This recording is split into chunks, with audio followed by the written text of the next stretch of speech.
Yes! Yes! We did it! Ladies and gentlemen, we have made history! Hello everyone, my name is Pixlriffs, and in my last video about Minecraft Dungeons, I spent some time punching everything and wondered whether it was possible to beat the game without using weapons. This idle curiosity has turned into something of an obsession until finally, on one of my Tuesday Twitch streams, I took on the final boss of Minecraft Dungeons and emerged victorious. In this video, I'm going to show you how I did it and all the lucky loot drops and refined strategies I picked up along the way.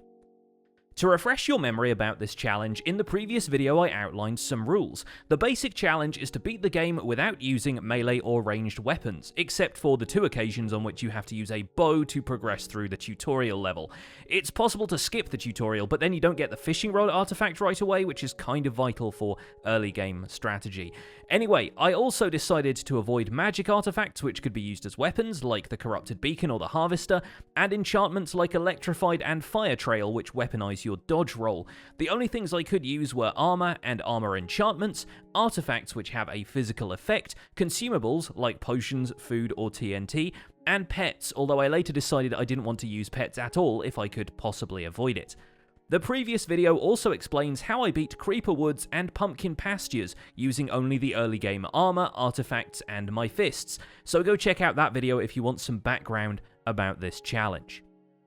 We pick up having just beaten the Evoker boss at Pumpkin Pastures, which unlocks the Wandering Trader and a couple of other artifacts we can include into our strategy. The most effective of these is the Wind Horn, which pushes enemies back a few blocks and slows them down, allowing me to get more punches in before they can retaliate. I headed to Creepy Crypt to try out this strategy and gather a few emeralds, salvaging any weapon drops I had collected along the way. It got a little dicey here and there, but I made it out alive. Back at the camp, I traded in some emeralds for a Spelunker armor, and the Wandering Trader gave me a Totem of Regeneration, perfect for some extra healing when my health potions were still on cooldown. With those acquired, I moved on to the next level, Soggy Swamp, and it was here that my strategy evolved.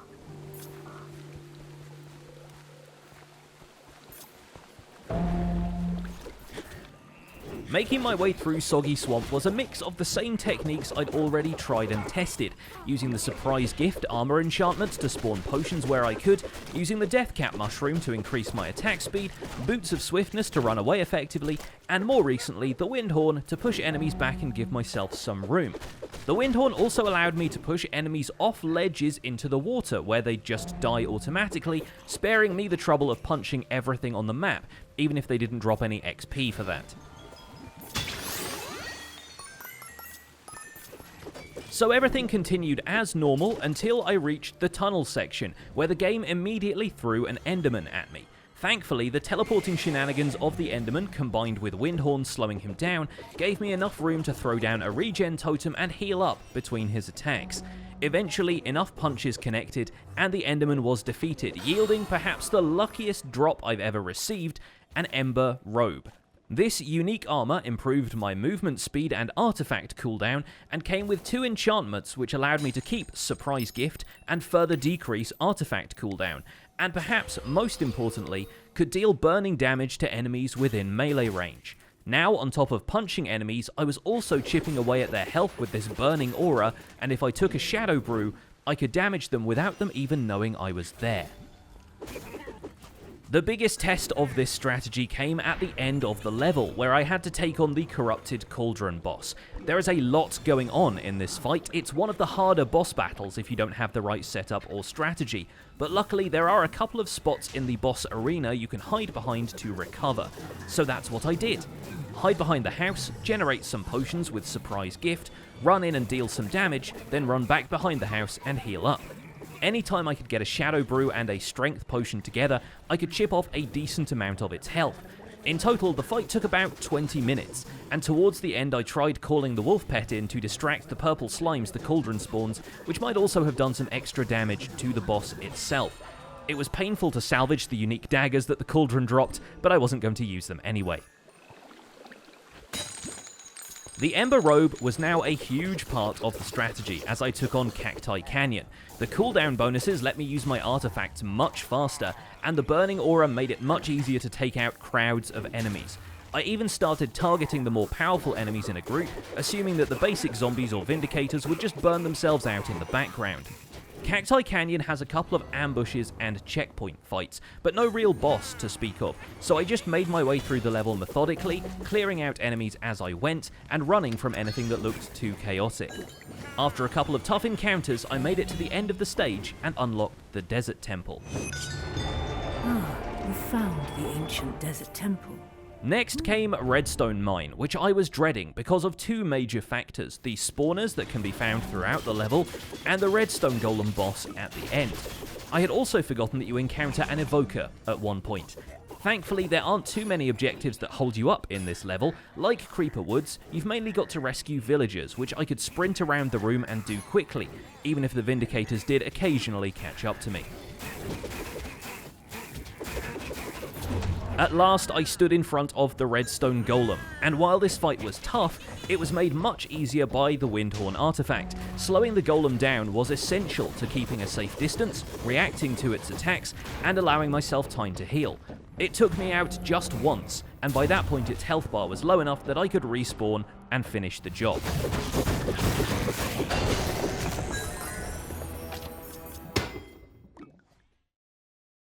Moving on to Fiery Forge, I became aware that it wasn't possible to decrease the difficulty past level 3. As you move through the game, it enforces this minimum level of difficulty, and Desert Temple looked to be the same. With the bump in difficulty, enemies gain more attack power and HP, while here I was, still trying to fight them with no weapons. So my first attempt at Fiery Forge was more of a sprint, carving through the level with speed potions and swiftness boots, avoiding every enemy encounter I could, until I reached the boss battle with the Redstone Monstrosity. Having played this casually, I was confident that I could win without having to deal any damage, because the boss arena has 4 redstone cores which you can overload, sending out damaging waves of energy in each direction, much as they do in the rest of the level.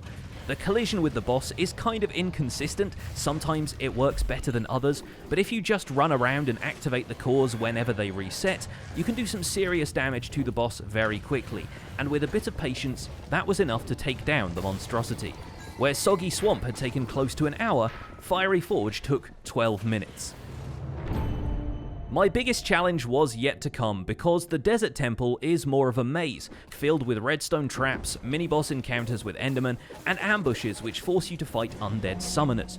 Crowd control is not easy when you can only attack one enemy at a time, and these guys were the absolute worst when they spawned zombies around them every few seconds. Luckily for me, the level has a few bottomless pits I could throw enemies into, once again using the Windhorn, which really helped me thin the crowd and avoid getting overwhelmed. But I still took a bunch of deaths in each of these areas, and by the time I reached the boss fight with the Nameless One, I had no lives left in the bank. At this point, it was all or nothing. I spawned a bunch of potions using Surprise Gift, and woke up the Nameless One from his eternal nap.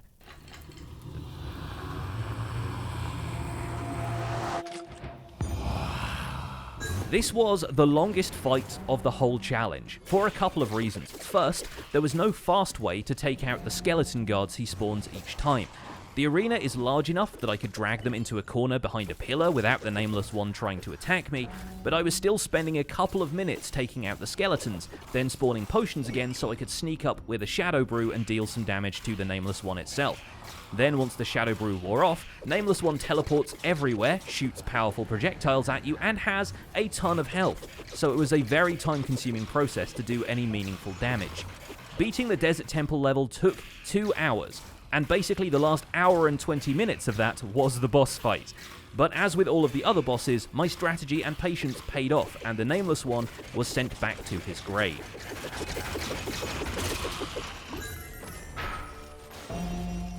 Naturally, the game tries to throw a few more enemies at you on the way out, but I had 0 lives left, and I wasn't going to let an Enderman and a few summoners get the better of me, so I chugged a Shadow Brew and sprinted for the exit.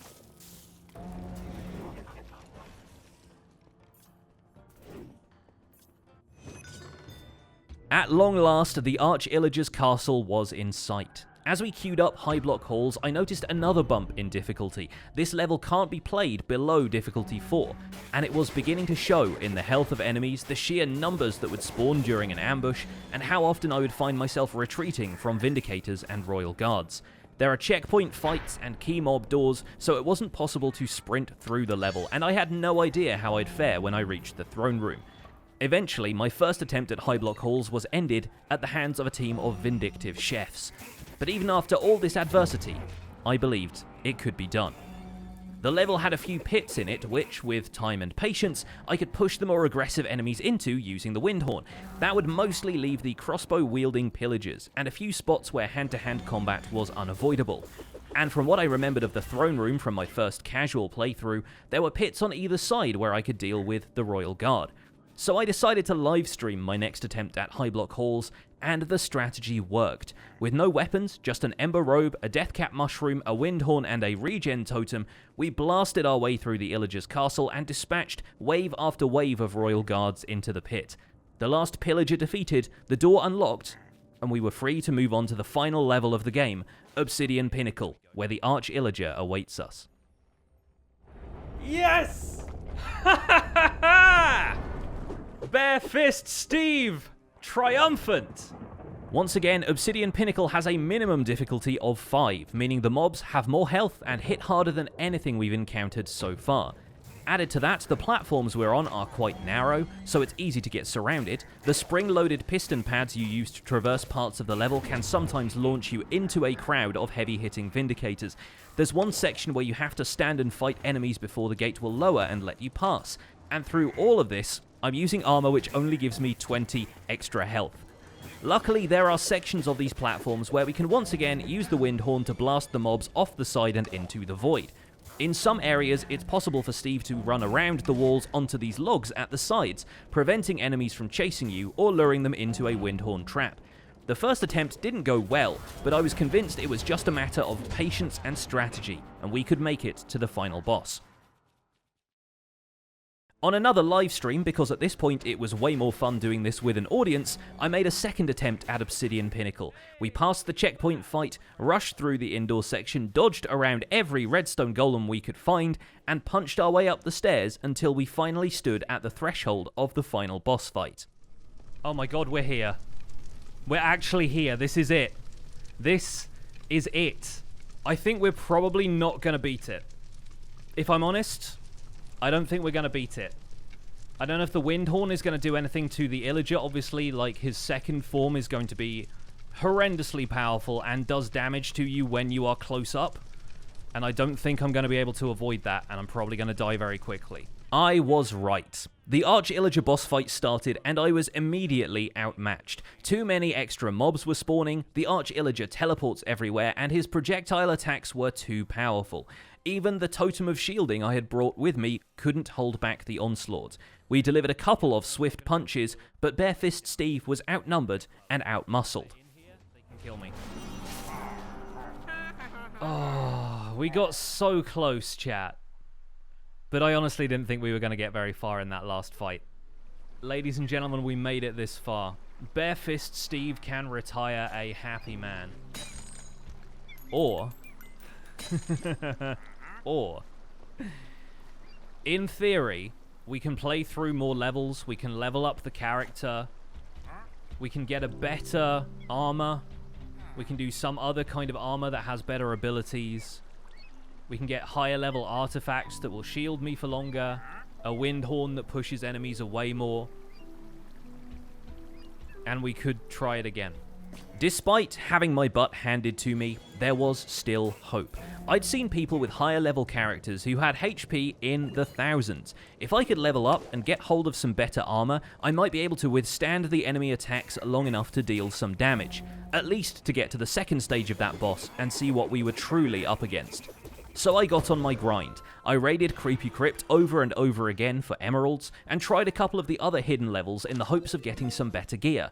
And along the way, I learned more about how the blacksmith and the wandering trader work in this game. The player's power, which you can see on the inventory screen, is calculated by their equipment.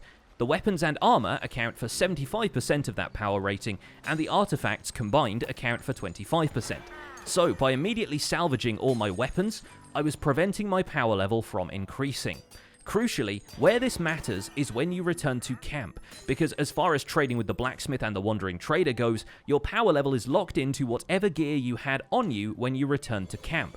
So by equipping some weapons and high-level artifacts, not using them but loading a level and immediately returning to camp, I could increase the level of the gear I was getting from both of my friendly villagers. Once I discovered this, I was able to get some wolf armor, which once again flipped my strategy on its head. This armor had the burning enchantment, the same effect as my ember robe, but instead of dealing 1 damage at a time, it dealt 19 damage every half a second.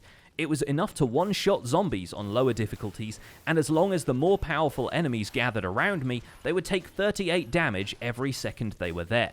This enchantment alone allowed me to take on the stages I'd already completed, but at higher difficulty levels, and I started farming the zombie spawners I had once feared in the redstone mines. I stood between 4 of them for about an hour and went from level 30 to level 50. It gained me nothing extra from the blacksmith, but I had a bunch of enchantment points I could use on any armor that seemed worthwhile. My dreams of getting thousands of HP were sadly dashed. There is a level cap on gear you can get from the blacksmith on default difficulty, and even rushing through the other levels on difficulty 6, I didn't get anything with a power rating above 39. I had over 300 HP now, but I'd still need some strategy to defeat the Arch-Illager. That strategy came in the form of another wolf armor, which once again had the burning enchantment, but also had potion barrier, an enchant that reduces damage by 90% for a few seconds after you take a health potion. This was the final piece of the puzzle. If I was only taking 10% damage from the Arch-Illager and his minions, I could get in there and punch and burn him until his final form appeared, and then we would see who came out on top. With Potion Barrier and the Burning Aura on my side, I returned to Obsidian Pinnacle live on stream, and we wiped the floor with the earlier groups of enemies. I still rushed through the central corridors because redstone golems and evokers are not a trivial fight, and I wanted to keep all the lives I could. After climbing the steps one more time, I found myself back at the arena for the Arch-Illager fight. But I still had my Ember Robe on me, so the first step was to spawn as many potions as I had the patience for. We'd take Shadow Brews and Swiftness potions if we needed them, and save them for the Heart of Ender if we could. After a few minutes, we stepped up and met the Arch-Illager, and this time, the fight went my way. The Potion Barrier was doing what I needed it to. We could outmaneuver him, burn him when we got the chance, and blast the Illagers with the Windhorn. It took a while, and he spawned 2 redstone golems in the process, but eventually I wore down his HP, and the Heart of Ender emerged. Alright, here we go.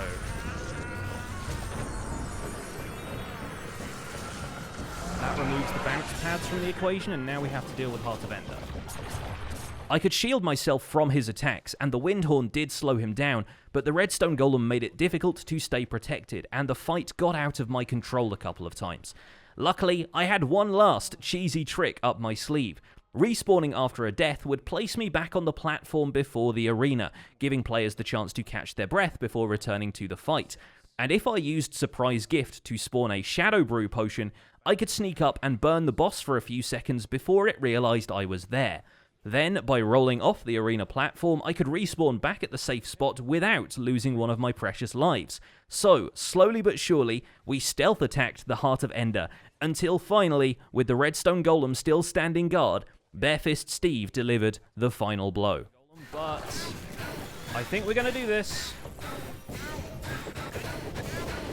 Yes! Yes! We did it! And the redstone golem is still there. Unbelievable. We have a broadsword. That's right. What are you going to do? What are you going to do, big man? The redstone golem did hang around after the final boss was defeated, so I still had to take him out, but then we were able to march up to the Arch-Illager and see that final cutscene. At which point you might wonder, why do any of this? Why make the game harder? Why bother with these weird rules and challenges? Why not just use gauntlets? Well, for a start, gauntlets aren't really available until Adventure Mode, nice try. But I wanted to take on this challenge to beat the game without weapons, because it just felt in the spirit of Minecraft. Minecraft started as a simple, creative sandbox game and has evolved into the leading example of how emergent gameplay and new ways to play can inspire a community. And while some people might feel that's what's missing from Minecraft Dungeons, I'm here to tell you that this game has depth you have not considered, ways to play you haven't explored, and maybe the developers themselves didn't really intend. But that's Minecraft for you.